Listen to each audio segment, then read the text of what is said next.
Hello and welcome. Today I'll be continuing my Pokemon FireRed Nuzlocke. Now for this episode I'm just going to be collecting team members, to try and get the best team I possibly can. Because right now my team is pretty weak.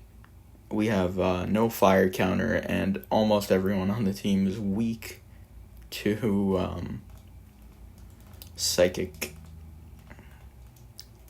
And, there aren't that many psychic types yet, but I have a feeling that might be a problem. I also did do a little bit of off-camera work. I gave a bunch of rare candies to Nidoran to get them leveled up, and I took care of all the trainers up here just so I could really quickly get through everything. Just get as many encounters as I can. Alright, we got Oddish, which, pretty good encounter, but well, it would be if I didn't already have a grass type, but, it's always good to have a backup just in case something goes wrong. I'm going to name this one Weird. Alright, now thankfully, this patch of grass is counted as different from that other patch of grass, which means I get to get a second encounter. I just need to find an actual different Pokemon that I haven't already caught, which for some reason always ends up being way more difficult. Alright, Abra. Gonna throw a Pokeball. It's gonna break out. Alright. It's pretty good. I think I'm gonna name him something kind of dumb. A bro. Because he's a bro. He's gonna help me get through all this game. Because psychic types are really good to have. Because there are no dark types to counter them. And every other Pokemon that can. See, here's the thing. As long as your Psychic type outspeeds Gengar or Haunter or whatever the opponent has that's a Ghost type, as long as Alakazam or Kadabra or any other Psychic type outspeeds, they'll beat the Gengar or Haunter or Ghastly.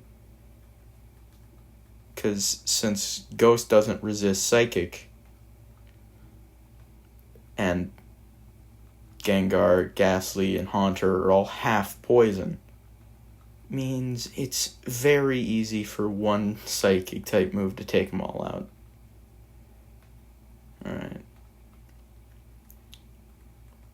Now, if I remember correctly, this Rocket Grunt starts out with a Machop. So I'm going to send in Air Force the Pidgeotto. Hit him with a Gust. And I'm gonna keep Air Force in, because, like I said, everyone else is weak to Psychic types. And I really don't want to risk anyone else just to take down a Pokemon that's not really that important. I mean, it's just a Drowsy. Air Force can handle a Drowsy. Alright. Route 5 encounter. Meowth.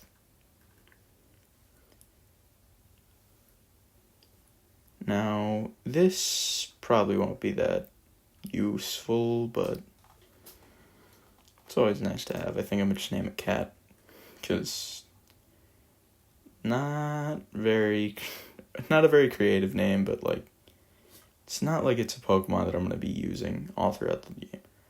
Unless I have, a catastrophic Nuzlocke where I just lose all my Pokemon in one battle. I reach Sabrina and I just get all my Pokemon wiped out except for, my starter or something. Then, yeah, I'll be using Meowth. But, I don't know. Considering I don't have to worry about being under-leveled, or, being a complete idiot, I think I'll be just fine. I mean, I think you legitimately have to try to get your entire team killed. Or just not think about anything when you're going into the battle, because if you're just trying to get through battle, it's not going to be that hard. Honestly, you just need to think about what you're doing. Not go into the battle with underleveled Pokemon, and that's it, honestly. If you're gonna go into a battle, you should probably level up all your Pokemon. Because honestly, I feel like that's what a lot of people do wrong in Nuzlocke. They're too strict about the rules, and then the rules end up, hurting them. See, I'm following pretty much all the rules except, actually, I don't know if using rare candies is frowned upon in Nuzlocking, but, I don't really care. Because, using rare candy just makes it more fun. Losing all your team members because you refuse to actually grind for levels is not fun. It is especially not fun if you lose a team member while you're leveling up. Because then you wasted all that time leveling it up for nothing.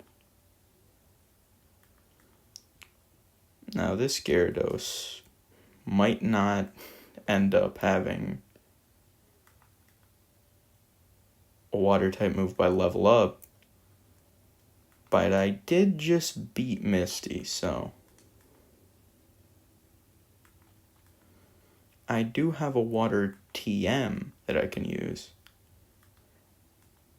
Okay, there we go. I'm like, it should not be this hard to catch a Magikarp or just find one in general. Alright. Magikarp has a pretty high catch rate, so should work. Yep. I think I'm gonna, since, you can usually tell what Pokemon I actually plan on using if I give them a good name or not. It's like Cat, Bird, Hydro. Cat, Bird, Rat, Hydro, Onion.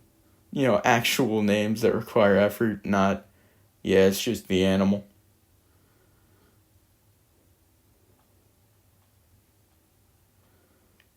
Alright, Diglett's Tunnel. Put in the one Pokemon who's immune to all of Diglett's attacks, and catch a Diglett, who I will name Dig. See, what did I tell you about non-creative names for Pokemon I don't really care about? Diglett's cool, but, it's probably not going to stay on the team. Especially considering I'm going to have a Nidoking. I think I'll leave that route for later, so for this episode, I'm done. Don't forget to subscribe, and I'll see you in the next video, where I will hopefully have a better team. See you in the next video. Bye.